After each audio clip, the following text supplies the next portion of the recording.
warahmatullahi wabarakatuh.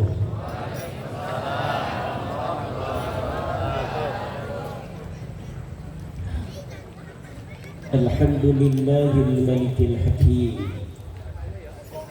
al-jawadil karimil azizir rahim,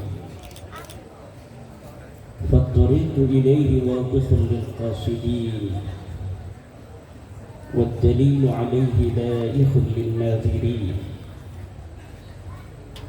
Wassalatu wassalamu ala sayyidina Muhammadin wa ala alihi wa sahbihi ajma'in. Ya Hayyu Ya Qayyum Ya Hannan Ya Mannan Ya Dayyan Ya Sultan Ya Dzal Jalali wal Ikram.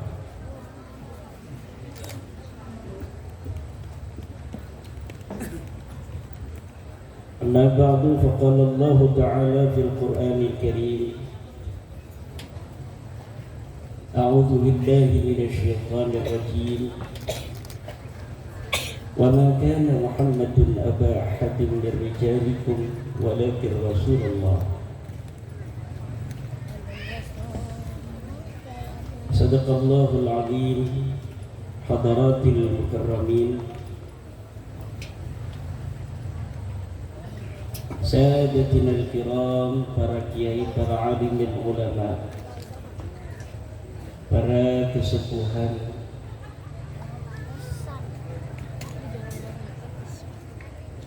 yang tidak dapat saya sebutkan satu persatu, Ahlul Qaryah dari Cikarang Utara. Hadir pula Rais Syuriah Majelis Wakil Cabang Nahdlatul Ulama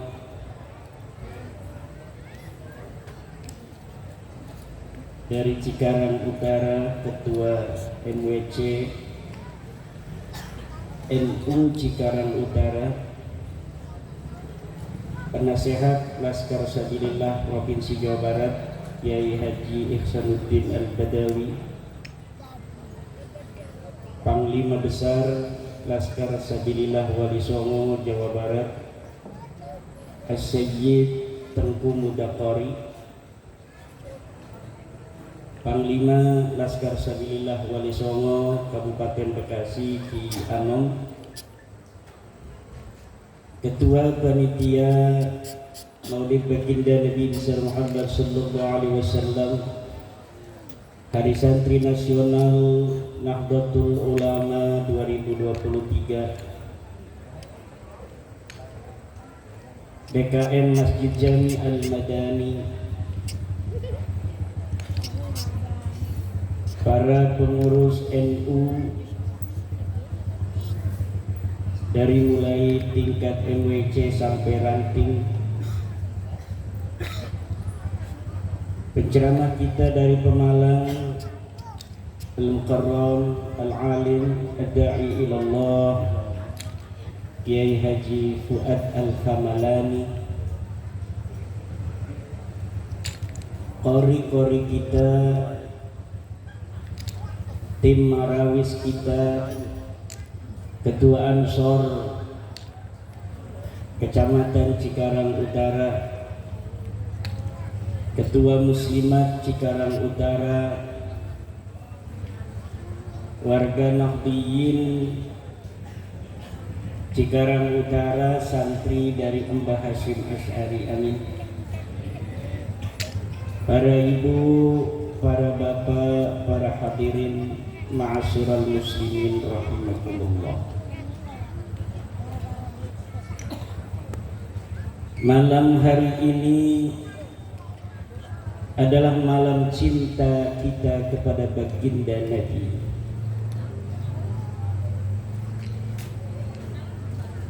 Nabi yang menjadi rahmat untuk semesta alam. Nabi yang kelahirannya membawa berkah bagi kita semua ila yaumil qiyamah. Dialah matahari, dialah rembulan, Dialah penyejuk dada, dialah hiburan mata, dialah ayah sang betul, dialah kakek dari Al-Hasan dan Al-Husain.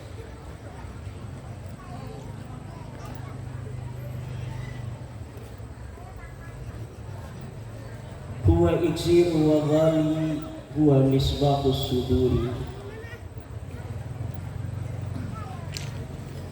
Malam hari ini kita terjemahkan cinta, mengharap di suatu hari kita bertemu dengan beliau dan kita diakui sebagai umat baginda Nabi.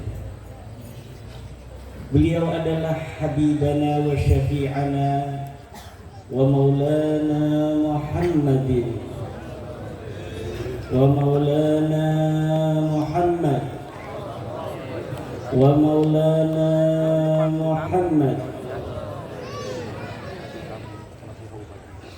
Hari Santri Nasional 2023 adalah hari rayanya para santri. Yang disebut dengan santri bukan hanya dia yang mondok di pesantren. Yang disebut santri adalah dia yang pernah ngaji pada kiai di masjid, dia yang pernah ngaji di musola pada kiai, dia yang ngaji mingguan, dia yang ngaji bulanan, semuanya adalah santri.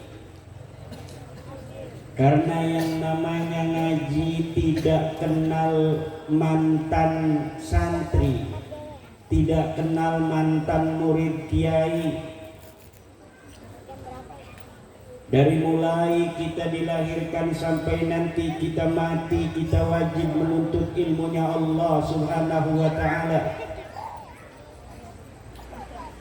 Talabul ilmi minal mahdi ilal lahdi. Mencari ilmu itu dari mulai kita berada di dalam bedongan sampai nanti kita berada di liang lahat. Kalau kita mati dalam keadaan menjadi santri, kita mati dalam keadaan syahid. Man mata fi talabil ilmi mata syahidan. Kalaulah malam hari ini yang kita sedang menuntut ilmu semua kita mati, maka kita matinya adalah mati syahid. Kalau kita mati syahid, kita masuk surga. Mau masuk surga, Bu? Mau masuk surga? Kalau malam hari ini kita mati dalam keadaan menuntut ilmu ini, kita akan mati syahid dan masuk surga. Amin. Bukan hanya masuk surga tapi juga masuk koran. Nanti akan ada berita di koran acara Maulid Nabi besar Muhammad sekaligus Hari Santri Nasional. Di depan Masjid Al-Madani Cikarang semua jamaah tewas kecuali penceramah dari Kresek Tangerang. Amin.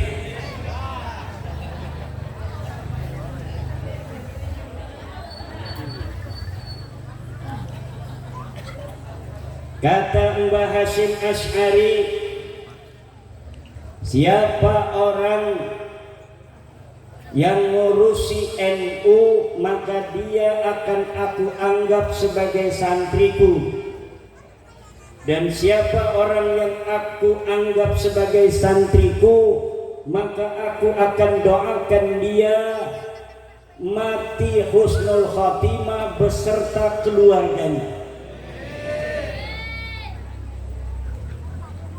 Kata Mbah Ridwan Abdullah, kalau ngurusi NU jangan takut nggak makan.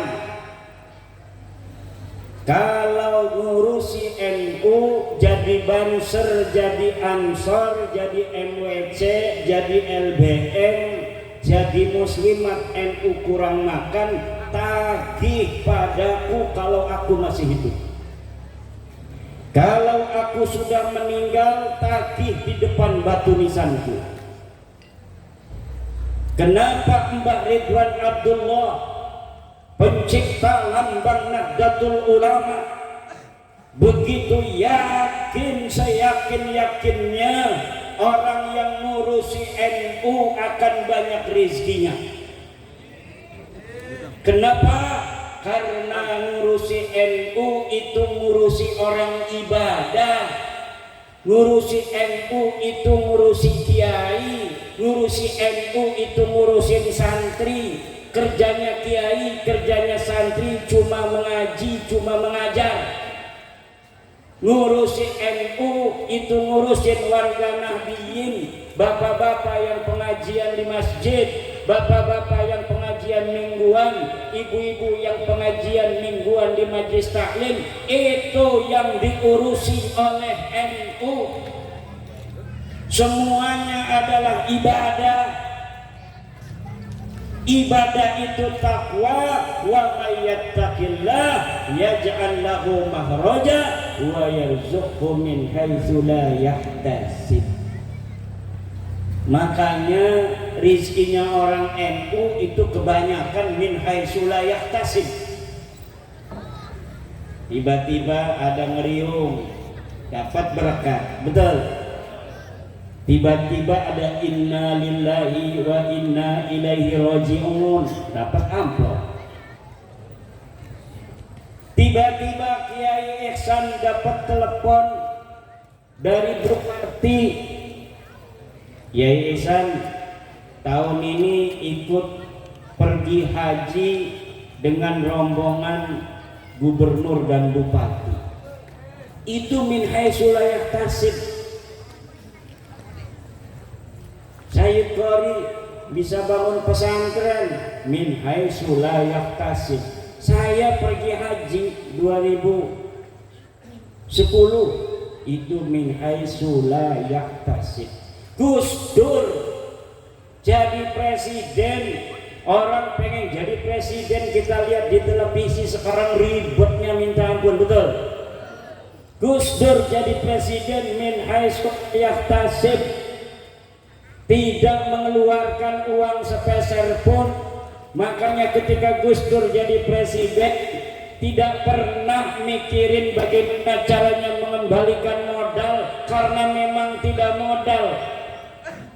Penuh seluruh hanya mikirin negara, penuh seluruh hanya mikirin rakyat. Betul apa tidak? Kiai Ma'ruf Amin jadi wapres min haitsu la yahtasib. Malamnya nggak tahu, besoknya mau didaftarkan ke KPU, baru tahu malamnya bahwa dia dipilih sebagai calon wakil presiden. Tidak mengeluarkan uang, tidak begana, tidak begini, tidak menyusun strategi, jadi wakil presiden min haitsu la yahtasib. Profesor Dr. Mahfud MD lihat kemarin di televisi, betul. Ini pengen jadi calon wakil presidennya Ganjar, yang ini pengen jadi cawapresnya Ganjar, yang ini sudah masang-masang baliho seluruh Indonesia, miliaran sudah keluar, kagak dipilih tuh sama Ganjar sama Megawati.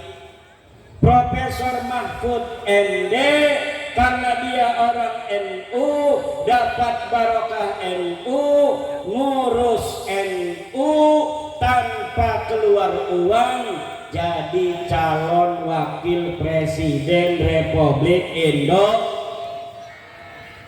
Bisa jadi 2029 ketua MWC NU Cikarang Utara jadi menteri. Amin. Amin.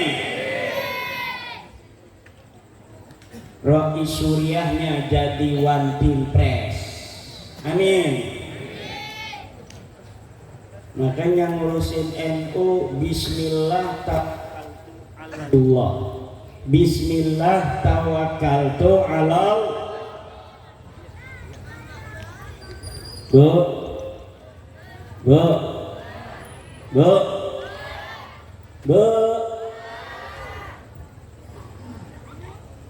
NU itu apa? Nahdlatul Ulama. Nahdlatul Ulama adalah organisasi pelembagaan ajaran-ajaran para wali songo yang menyebarkan agama Islam di Indonesia. Ini adalah wali songo. Yang menyebarkan agama Islam di Indonesia ini adalah Sunan Ampel, Maulana Malik Ibrahim, Sunan Bonang, Sunan Giri, Sunan Kudus, Sunan Derajat, Sunan Muria, Sunan Kalijogo, Sunan Gunung Jati, Sultan Maulana Hasanuddin, Syekh Bentong, Syekh Hasanuddin Karawang. Mereka lah orang-orang yang telah menyebarkan agama Islam di Indonesia, mulai dari Aceh, Medan, Pagaruyung, Palembang, Lampung, Banten, dari Banten ke Bekasi, dari Bekasi ke Kerawang, Kerawang ke Bandung, Bandung ke Sumedang, Sumedang Cirebon, Tegal, terus semuanya diajarkan Islam dengan penuh cinta oleh siapa? Oleh siapa? Yang nyetak kiai-kiai di Indonesia, Wali Songo apa Habib? Yang nyetak kiai-kiai di Indonesia, Wali Songo apa Habib? Wali Songo, karena beliau-beliaulah yang pertama kali datang ke Indonesia dengan penuh cinta kasih menyebarkan agama Islam. Orang-orang dari raja diberi kehormatan sebagai raja, diberikan kehormatan sebagai pribumi. Wali Songo mendirikan kerajaan Islam di Demak. Yang jadi raja orang pribumi siapa namanya? Jimbun, Mang Jimbun jadi raja Demak. Raden Fatah Jimbun itu anak Prabu Brawijaya V. Wali Songo kalau dia mau jadi raja, Sunan Ampel, Maulana Malik Ibrahim, Sunan Bonang, Sunan Kudus, Sunan Gunung Jati bisa. Tapi tidak begitu saudara. Yang harus jadi raja adalah orang asli dari tanah Jawa. Diangkatlah Prabu Brawijaya Mang Jimbun ini menjadi raja Demak pertama. Dia punya istri, anaknya Sunan Ampel Raden Rahmat Id Rahmatullah. Punya anak perempuan namanya Nyai Ratu Purnama Sidi, dinikahkan dengan Sultan Maulana Hasanuddin Banten. Kemudian Sultan Maulana Hasanuddin Banten menyebarkan Islam di Banten, dibantu oleh ayahnya Sunan Gunung Jati Syarif Hidayatullah. Kalau Sunan Gunung Jati mau ke Banten ngelewatin mana? Cikarang. Kalau Sultan Maulana Hasanuddin mau ke ibunya yang ada di Cirebon, ke ayahnya yang ada di Cirebon, ngelewatin mana? Cikarang. Maka jangan heran kalau Islam di Cikarang ini kuat. Jangan heran kalau Islam di Bekasi ini kuat. Kenapa? Karena biasa diinjak-injak para wali, saudara. Alhamdulillah. Bahkan menurut satu riwayat, Syekh Hasanuddin yang ada di Kerawang, beliau lebih tua daripada Sunan Gunung Jati. Kenapa?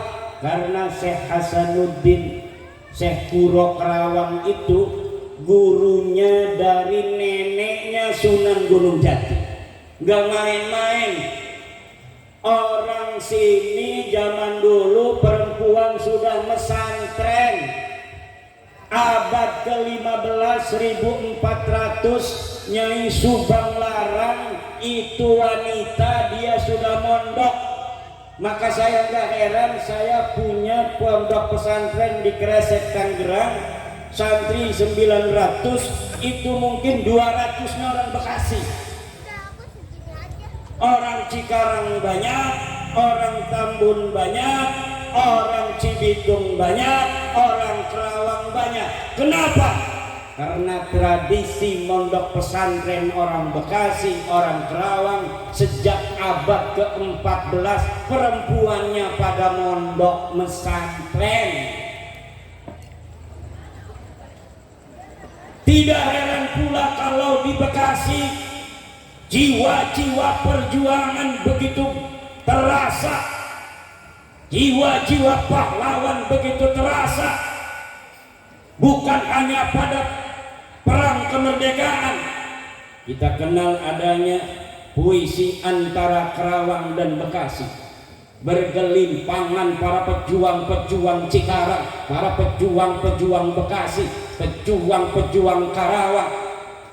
Bukan aja masa 1945 saudara, tapi sebelumnya ketika Sultan Agung Tirtayasa mau menyerbu kerajaan Sumedang yang dikuasai oleh Belanda, ingin menyelamatkan Sumedang dari cengkraman Belanda, Pangeran Arya Surya Diwangsa yang ditugaskan oleh Sultan Agung Tirtayasa memerdekakan Sumedang dari Belanda hanya membawa pasukan 300, tetapi ketika sudah sampai Sumedang pasukannya lebih dari 2000. Dari mana? Dari Kerawang dan Bekasi.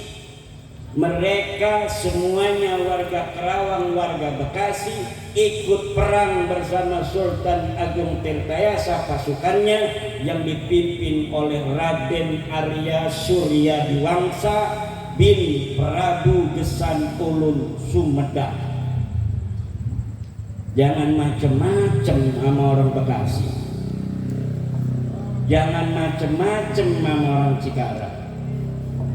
Ini kita kenal Cikarang cuma keramiknya doang. Cikarang, Bekasi bukan hanya terkenal keramik saudara, Islamnya kuat, ajarannya ajaran Wali Songo. Karena ketika masa pergulakan peperangan Wali Songo menghancurkan Portugis yang ada di Sunda Kelapa, pasukan Bekasi, pasukan Cirebon ikut bersama Fatahillah. Ketika Sultan Maulana Agung Tirtayasa menyerbu daerah-daerah yang harus melewati Cikarang Bekasi, orang Cikarang, orang Bekasi siap bersama pasukan Wali Songo untuk membela keagungan dan harga diri martabat Nusantara ini saudara. Makanya muncul jawara-jawara dari Bekasi. Tahun 1800 coba lihat di mana orang bisa bergolak melawan Belanda di dua tempat. Pertama Banten di Cilegon, sebelumnya didahului oleh jawara dari Bekasi yang memimpin pasukan jawara untuk memerdekakan bangsa itu. Tapi karena hanya sporadis, di Banten hanya sekelompok orang, ratusan orang melawan Belanda yang jumlahnya ribuan. Di Bekasi juga jawara-jawara paling ratusan, akhirnya gampang ditumpas. Kenapa? Karena konsep persatuan Indonesia pada saat itu belum terbentuk saudara. Maka setiap pahlawan di daerah-daerah gampang dipatahkan. 1825 Pangeran Diponegoro, Kesatria Agung Tanah Jawa, menggelorakan perang melawan penjajah. dapat ditumpas oleh penjajah. Sultan Maulana Muhammad Nasruddin yang ingin memerdekakan Palembang waktu itu dari penjajah, di mana Raja Palembang adalah sepupunya dari Demak, kemudian tewas oleh musuh-musuh saudara. Jiwa-jiwa perjuangan rakyat Bekasi di masa perang kemerdekaan, di masa para wali songo tidak boleh pudar. Apabila setiap daerah yang dulu muncul di daerah itu para pahlawan, akan mudah keluar pahlawan lagi dari daerah itu. Kalau kampung dulunya ada kiai, maka mudah kampung itu akan keluar kiai. Kalau kampung itu ada pahlawan, maka akan mudah kampung itu keluar pahlawan.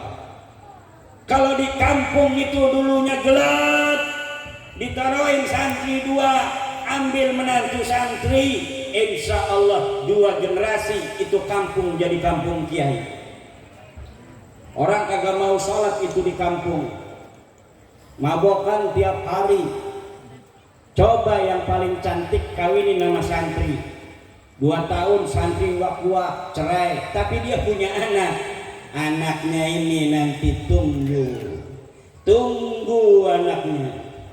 anaknya kawinin lagi itu mudah biasanya, karena dia anaknya santri, walaupun diurus sama juara, akhirnya karena ada nur dari santri yang dulu cerai gak kuat itu sama mertuanya, bawanya golok melulu, kagak punya duit, tidur-tiduran, kucing jangan tidur melulu, padahal bukan nama menantu sama kucing, tapi menantu tersinggung akhirnya cerai, tapi dia sudah punya anak. Lumayan anaknya santri, dia sudah terkena oleh sinaran kiai. Sinaran kiai itu adalah sinaran gurunya, sinaran gurunya, sinaran mata gurunya, sinaran mata gurunya, sinaran tabi'in, sinaran mata sahabat, sinaran mata Rasulullah Muhammad sallallahu alaihi wasallam. Dalam setiap pandangan mata itu ada kekuatan rahmatullah. Makanya ada ulama, kalau ada kiai-kiai zaman dulu, saya baca di kitab, saya lupa kitabnya. Ada ulama kalau ada kiai-kiai lagi ngobrol, kiai-kiai lagi ngopi, dia sengaja pengen dilihat oleh kiai. Kiai lagi apa kiai? Dia pengen dipandang. Lalu orang bertanya kepada dia, kamu kalau setiap ada kiai, nyapa kiai walaupun kamu gak kenal. Kenapa? Karena Allah menitipkan rahmat dalam pandangan hamba-hambanya. Saya ingin bertemu dengan orang yang dalam pandangannya mengandung rahmat. Maka dalam setiap pandangan ulama, bisa jadi ulama itulah yang memberikan kelembutan hati kepada kita ketika kita dipandang olehnya. Kenapa bisa begitu? Karena kekuatan pandangan Rasulullah akan menembus sampai hari kiamat. Orang yang pernah duduk bersama Rasulullah itu siapa, Bu? Sahabat Nabi, istri Nabi. Kalau enggak istri Nabi, sahabat Nabi.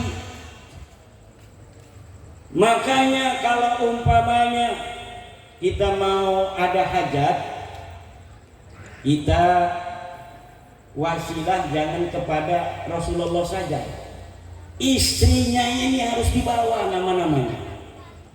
Ini aqrabul ijabah, cepat sekali diijabah kalau kita hadarat liqada'il hajat. Kita menyebut nama Nabi, sebelum sahabat kita sebut nama istri-istri Nabi. Kenapa? Karena Nabi berjuang itu didampingi istri, betul tidak? Nabi bisa pakai pakaian mau ke masjid, pakaiannya nggak bau, itu karena siapa? Istri.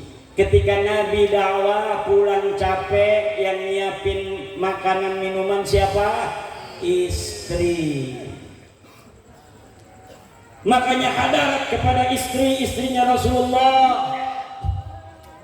Ila hadrati nabiyina wa habibina wa syafi'ina wa lana Muhammad wa ila jami'i azwajihi sallallahu alaihi wasallam. Panggil namanya satu-satu. Nabi Muhammad udah gedeg banget sama kita, jarang baca salawat. Tapi ketika nama istrinya disebutkan, wah, orang jarang sekali manggil istri saya, dia manggil istri saya. Maka Rasulullah, walaupun ada istrinya yang cerewet kan, istri-istri kita kalau cerewet jangan heran.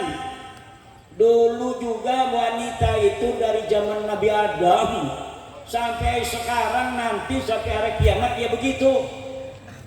Bapak-bapak jangan melongo-melongo. Ini jadi bapak-bapak kumisnya daplang. Suami baru ngomel sedikit aja dia ngomelnya lebih kencang. Itu laki-laki belum teruji. Laki-laki yang sudah ilmunya matang, udah sampai aras dia makrifatnya, kalau istri lagi ngomel dia pura-pura belon. Nah, insya Allah selamat dunia akhirat. Betul tidak Tengku? Betul. Ini pengen punya istri baru, nambah lagi, tapi sama istri tua masih marah kalau diomelin, nggak bakal lama tuh. Tapi kalau bisa diomelin istri, diem aja kayak patung pelongoan, itu insya Allah bisa masna wa sulasa wa ruba. Amin ya rabbal. Ini bapak-bapak nggak amin? Ibu-ibu diam. Bapak-bapak amin ya rabbal. Amin ya rabbal. Bu, mau masuk surga? Mau masuk surga? Saya tanya serius, mau masuk surga? Harus dapat ridho suami, mau? Mau ridho suami? Suaminya nggak ridho, kalau nggak diridoin menikah lagi. Ridho nggak kalau suaminya nikah lagi? Bapak-bapak saya masuk neraka aja. Perempuan itu bapak-bapak, kalaulah dia lagi marahnya masalah cemburu, Allah kagak nyatet. Dia baca Quran ada ayat fankihu ma taba lakum, gak mau ayat ini mah, Allah nggak marah. Kalau misalnya suaminya ngakalin istri pakai hadis, pakai dalil, nggak mau saya pakai hadis itu, Allah Nabi nggak marah. Dengerin Bu, kenapa? Karena memang khuliqatil mar'atu kadzalika. Begitulah wanita itu diciptakan. Wanita itu syarat masuk surganya hanya karena dia ridha berkhidmah kepada suaminya. Kalaulah dia masih marah-marah sama suami, nggak dicatat sama Allah juga. Jangan begitu, nanti melunjak semua ini istri-istri. Biarin, biar bapak-bapak paham. Betul tidak Bu? Setuju tidak nih saya ngomong begini? Bagus nggak kalau dijadiin menantu? Agak mau. Jangan sembarangan, zaman sekarang nyari menantu. Sangat jarang laki-laki yang soleh itu. Kalau ini Tengku ngeduluin aja lagi. Kalau umpamanya ibu-ibu punya anak perempuan, sekali kita nikahkan ini anak kita dengan laki-laki, sampai kiamat DNA-nya akan ke bawah. Betul tidak? DNA dari cucu kita bukan ikut kepada suami kita, tapi DNA cucu kita dari anak perempuan kita akan ikut menantu laki-laki kita sampai hari kiamat. Understand? Kenapa? karena Allah menitipkan kepada diri kita laki-laki DNA-nya Nabi Adam. Jadi dari kita ini ada DNA bapak kita nempel di kita, ada DNA kakek kita nempel di kita, ada DNA-nya buyut kita yang laki-laki nempel.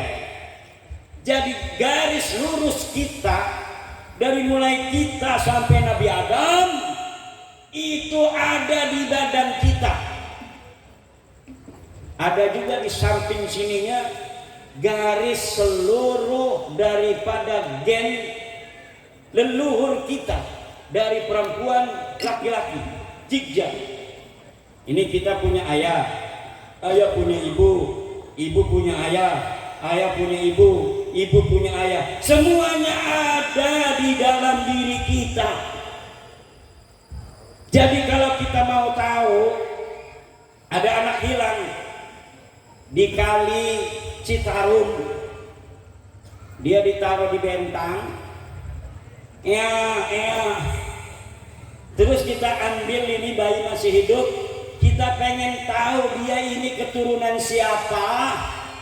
Ini bayi ganteng banget, apakah keturunan orang Cikarang, apa keturunan orang Belanda, apa keturunan orang Arab, apa keturunan orang Afrika. Ini dengan diambil ludahnya saja sudah ketahuan dia orang Belanda bukan, dia orang Indonesia asli bukan, dia orang Arab bukan. Itu gampang diambil ludahnya, diperiksa di kantor Badan Riset Nasional, Badan Riset Inovasi Nasional. Kalau haplogrupnya ini ini adalah turunan Raja Brawijaya, turunan Raja Siliwangi, haplogrupnya O. Kalau dia hasil tes DNA-nya J1, maka berarti ini turunan Nabi Ibrahim, turunan orang Arab, turunan Sayyidina Abi Thalib, turunan Sayyidina Ali, turunan Sayyidina Husain. Itu haplogrupnya hasilnya J1. Kalau dia bukan orang Arab, orang Sumeria, haplogrupnya J0. Kalau dia orang Kaukasus, orang-orang Kaukasus, Armenia, Rusia, Ya'juj Ma'juj di sana doh, maka hasil haplogrupnya G. Google lah, itu haplogrupnya orang-orang Khazar, Yahudi Khazar. Ada yang ngomong keturunan Ya'juj Ma'juj, Samiri, Yuya, Amenhotep. Nah itu haplogrupnya G. Ada haplogrup E, itu banyak dari Afrika. Haplogrup R, ada juga dari Yahudi Askenazi yang R. Jadi di dalam diri kita kalau kita nikahin ini dengan turunan sembarangan, ibu-ibu, ini orang kagak dikenal, kita kawinin, DNA-nya akan bersama anak kita ila yaumil qiyamah. Jangan sembarangan nikahin orang. Ada orang kagak dikenal, ajak bujuknya, juntrungannya, kita kawinin aja sama anak perempuan kita. Maka ini akan membawa DNA ila yaumil qiyamah. Bagaimana dong Kiai cara kita nikahin anak perempuan kita? Nikahin dengan orang yang sudah ketahuan solehnya. Bapaknya suka sholat, ibunya suka sholat, dianya suka sholat.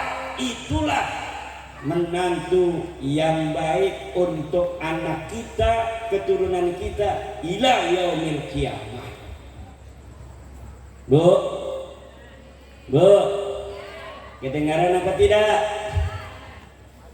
Maka zaman sekarang ini zaman ilmu pengetahuan, Tidak bisa orang mengaku-ngaku keturunan Brawijaya kalau dia di tes DNA ngakunya keturunan Brawijaya, pas hasil haplogrupnya bukan O, maka dia bukan keturunan Brawijaya.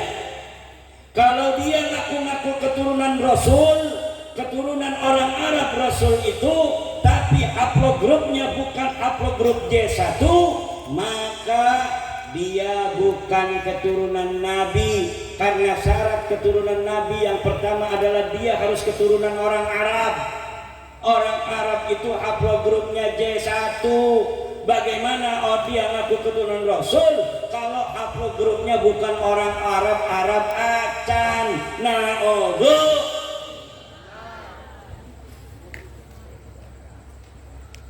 DNA Nabi kemana? DNA dia kemana? Orang ngaku zaman sekarang sebagai keturunan siapapun bisa untuk dibuktikan dengan dua hal. Pertama, silsilahnya harus sesuai dengan Al-Kutubul Mu'tabarah fi kulli jailin, harus sesuai dengan kitab-kitab Mu'tabarah fi ilmin nasabi fi kulli jailin, dalam setiap generasi. Sekarang ini generasi keturunan Nabi Muhammad dari jalur Sultan Maulana Hasanuddin Banten hari ini 404139. Itu lengkap turunan Sunan Gunung Jati sampai ke Rasulullah melalui Musa Al-Kadhim. Hari ini yang ada itu urutannya yang ke-41 4039. Dari Sunan Giri melalui jalur Syekh Abdul Qadir Jailani juga sama. Hari ini yang ada hidup di dunia ini keturunan Rasulullah dari jalur Sunan Giri yang ke-39, yang ke-40, yang ke-41. Ada juga beberapa yang masih 38, 37, tapi jarang sekali. Kalau sudah kita ketemu susunan nasabnya, misalnya 40 susunan nasab sampai Rasulullah, kita teliti dari mulai Rasulullah. Rasulullah benar tidak punya anak namanya Fatimah. Oh betul, karena Rasulullah bersabda dalam hadis, "Lau anna Fatimah binta Muhammadin sarakat laqata'tu yadaha." Ada lafaz binta Muhammad. "Lau kanat Fatimatu binta Muhammadin, lau anna Fatimata binta Muhammadin sarakat." Ada dalilnya. Betul enggak Sayyidatuna Fatimah punya anak namanya Sayyidina Husain? Ada di dalam hadis-hadis. Betul tidak Sayyidina Husain punya anak namanya Ali Zainal Abidin? Ada di dalam hadis Tirmidzi. Betul enggak Ali Zainal Abidin punya anak namanya Muhammad Al-Baghir? Ada di dalam Sunan Tirmidzi, belum butuh kitab nasab. Betul enggak Muhammad Al-Baghir ini punya anak namanya Ja'far Shadiq? Ada di dalam kitab-kitab hadis. Ja'far Shadiq punya anak Ali Al-Uraidi, masih di kitab hadis masih ada. Ali Al-Uraidi punya anak namanya Muhammad An-Naqid, ini membutuhkan kitab nasab. Kita lihat Ali Al-Uraidi ini tahun berapa dia hidup. Oh ini dia hidup abad ketiga, maka harus dicari kitab-kitab nasab yang ditulis pada abad ketiga. Kita lihat betul tidak Muhammad An-Naqid punya anak namanya Ali Al-Uraidi. Ja'far Shadiq punya anak namanya Ali Al-Uraidi. Ali Al-Uraidi punya anak namanya Muhammad An-Naqid. Kita lihat di kitab abad itu. Kemudian Muhammad An-Naqid punya anak namanya Isa Ar-Rumi. Kita lihat di kitab yang menerangkan tentang itu yang ada pada zamannya Isa Ar-Rumi itu hidup. Isa Ar-Rumi punya anak namanya Ahmad bin Isa. Ahmad bin Isa itu wafat 345 Hijriah, abad ke-4 Hijriah. Kita lihat di dalam kitab Siri Silsilatil Alawiyah, Kita lihat di abad kelima kitab Al-Ubaidili namanya Ta'dibul Ansar. Kita lihat kitab abad kelima Al-Majdi karya Al-Umari. Kita lihat kitab Al-Multaqilatut Talibiyah karya Tabatabai. Di situ tidak ada namanya Ahmad punya anak namanya Ubaidullah. Ternyata setelah saya teliti dari orang-orang yang mengaku keturunan Nabi dari jalur Ubaidillah, ternyata terputus dan tertolak oleh kitab-kitab nasab yang ada pada abad ke-5, abad ke-6, abad ke-7, abad ke-8, abad ke-9. Baru di abad 10 ada kitab nasab namanya Tuhfatut Talib yang mencatat. Sementara kitab sebelumnya nasab tidak ada, lalu dari mana Tuhfatut Talib ini bisa mencatat nasabnya Ubaidillah sebagai anak Ahmad? Ternyata dari kitab kalangan mereka sendiri, kalangan Ba'alawi, yang namanya kitab Al-Burqatul Musyiqah karya Habib Ali As-Sakran yang dikarang 895 Hijriyah abad ke-9. Nulis sendiri, tidak ada referensi sebelumnya.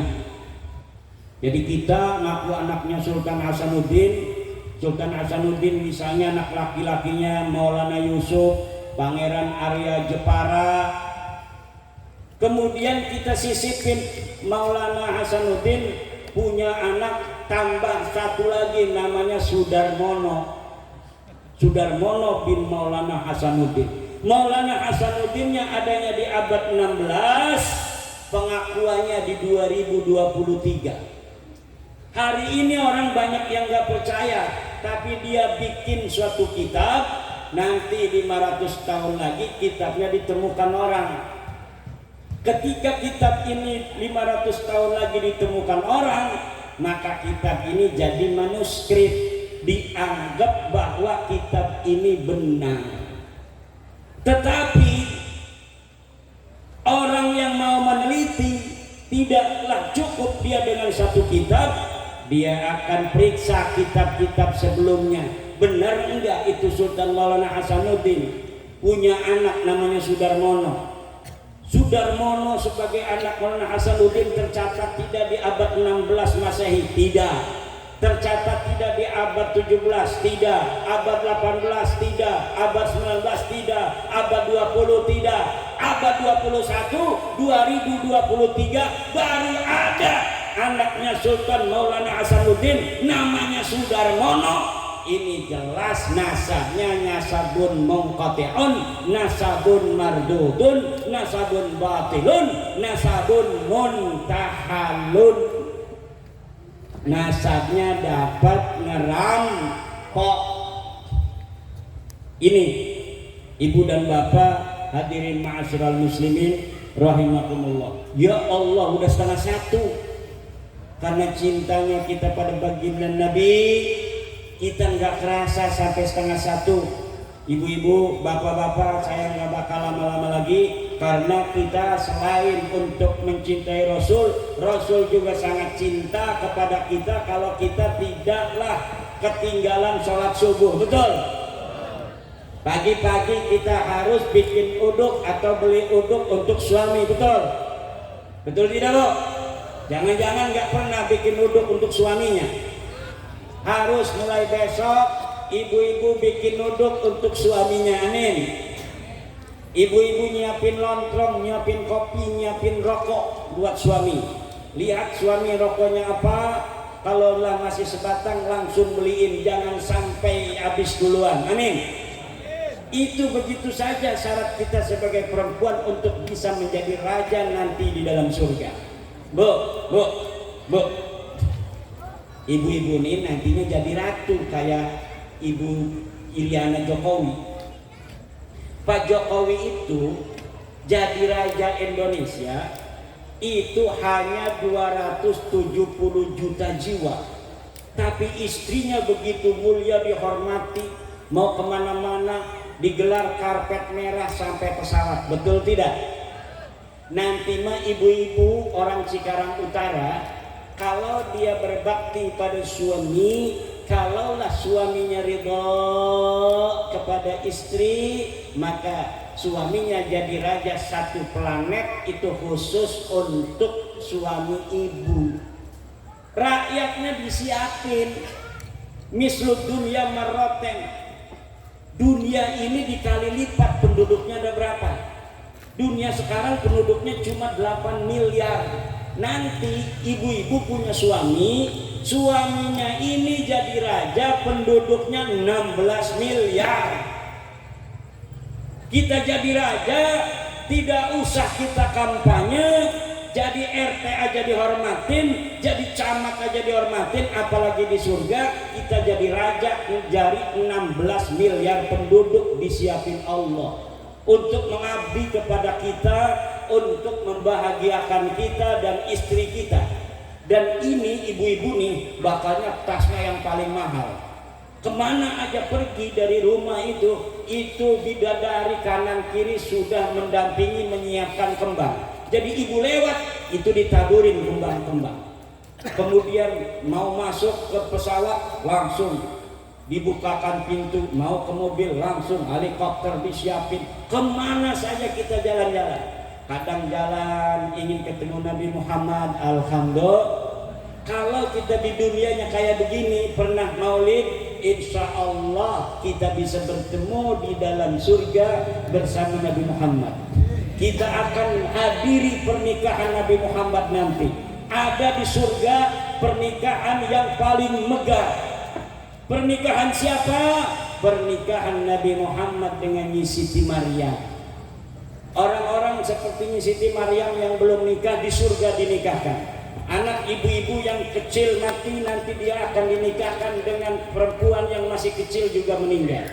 Anak ibu-ibu yang masih perawan mati di dunia ini jangan disedihi. Wih, belum kawin dia udah mati. Nanti di surga dia akan dinikahkan dengan perempuan-perempuan perawan yang juga mati waktu di dunia dan jumlahnya pas.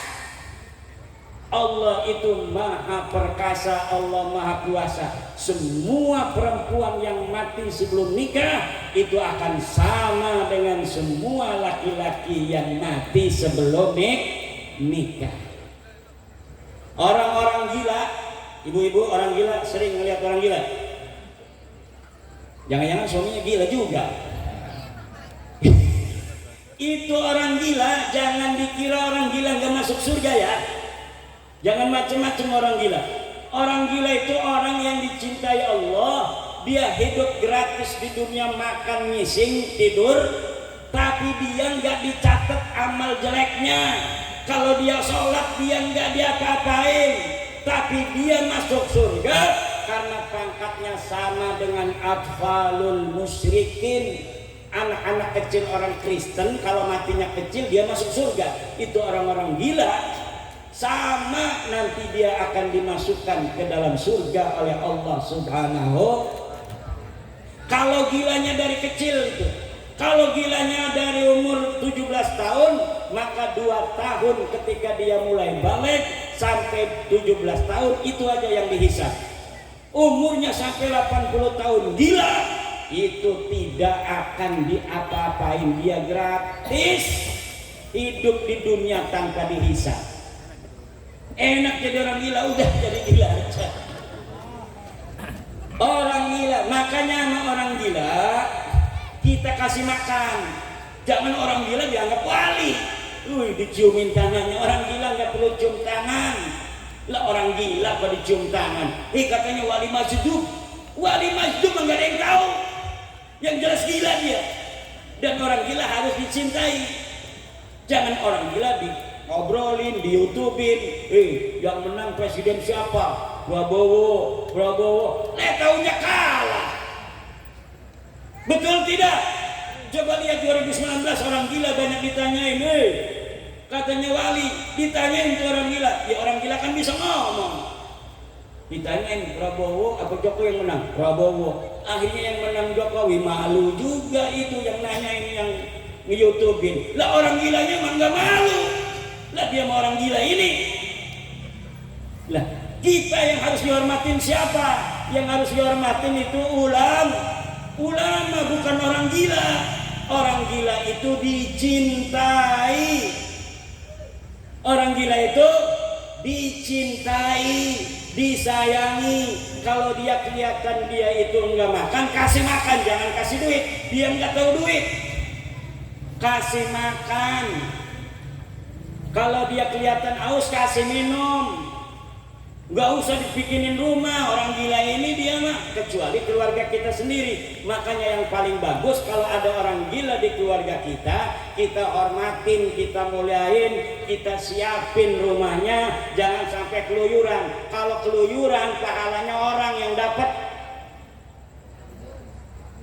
Nanti pahalanya orang yang dapat. Lebih baik kalau keluarga bapak-bapak ibu pada yang gila, siapin rumahnya. Kalau dia laki-laki, kalau bisa cariin jodoh. Mudah-mudahan ada yang mau bayar yang gede. Nih, kamu saya kawinin dengan dia, urus jangan sampai dia enggak mandi, urus jangan sampai dia ini sampai keleleran. Gaji kamu 1 bulan 10 juta. Ini yang akan masuk surga. Yang pertama kali akan diberi syafaat mungkin oleh orang yang gila itu. Karena tidak ada sesuatu yang gratis yang kita lakukan di alam dunia. Udah ada orang gila, jangan dianggap wali. Karena wali itu tidak ada yang tahu kecuali Allah. Majdub itu majdub, bukan majdub itu orang yang gila, bukan. Majdub itu begini, orang yang harusnya dia menapaki jalan kewalian dengan akwal, dengan amal zahiriyah, akhirnya karena dia murad bukan murid. Kalau murid kita pengen diaku sebagai kekasih Allah, kita banyak wirid, kita banyak baca selawat, kita tahajud 100 kali, ingin diaku oleh Allah sebagai kekasih Allah. Ada murad, orang yang diinginkan Allah, orang yang amalnya kurang, tidak memenuhi syarat, lalu Allah tarik untuk jadi kekasihnya, dan yang tahu itu hanya Allah. Yang jelas kekasih Allah itu 1, tidak meninggalkan sholat, 2, tidak meninggalkan puasa. Kalau zahirnya dia itu meninggalkan sholat, meninggalkan puasa, enggak usah dianggap wali. Udah jelas dia orang fasik, udah jelas dia bukan orang soleh. Tinggalin aja. Kalau dia gila, kasih makan, kasih minum, jangan sampai dihina. Karena bisa jadi dia kekasih Allah, karena kita tidak pernah tahu siapa sebenarnya kekasih Allah. Jadi majdub itu bukan orang gila. Wali majdub adalah wali yang ditarik oleh Allah sebagai kekasihnya tanpa amal ibadah yang memenuhi syarat. Harusnya 100 poin baru jadi wali, dia baru 7 poin ditarik oleh Allah, akhirnya jadi kekasihnya walaupun poinnya baru 7, karena dia bukan murid tapi murad. Nah ini zaman sekarang ulama yang soleh, ganteng kayak Kiai Ihsan, ngajarnya hikam, di salaman biasa aja. Ini ada orang gila salamannya bolak-balik. Lah orang gila ini nggak pernah tahu dihormatin orang, melongo aja dia. Tapi kalau orang yang soleh, dia di dalam hatinya dia ada malu. Ya Allah, dia menyangka baik kepadaku, maka penuhilah persangkaannya itu. Kalau dia mau berbuat itu menghormatiku karena mengharap kasih sayangmu, berilah dia kasih sayangmu. Kalau dia menghormatiku karena husnudzon kepadaku, kebaikanku, dia ingin terkabul hajat, kabulkanlah hajatnya. Ini kalau orang waras, dia punya perasaan begitu. Tapi orang gila kagak. Orang gila diciumin segiling 50 kali juga biasa-biasa aja. Ya orang gila. Makanya kalau kita mau hormatin orang waras. Hormatin siapa? Ulama. Inna akramakum indallahi atqakum yarfa'illahu alladhina amanu minkum walladhina utul ilma darajat. Inilah ajaran Islam yang sahih, ajaran Islam yang benar. Wallahu huwal muwaffiq ila aqwamit thariq. Wassalamu alaikum warahmatullahi wabarakatuh.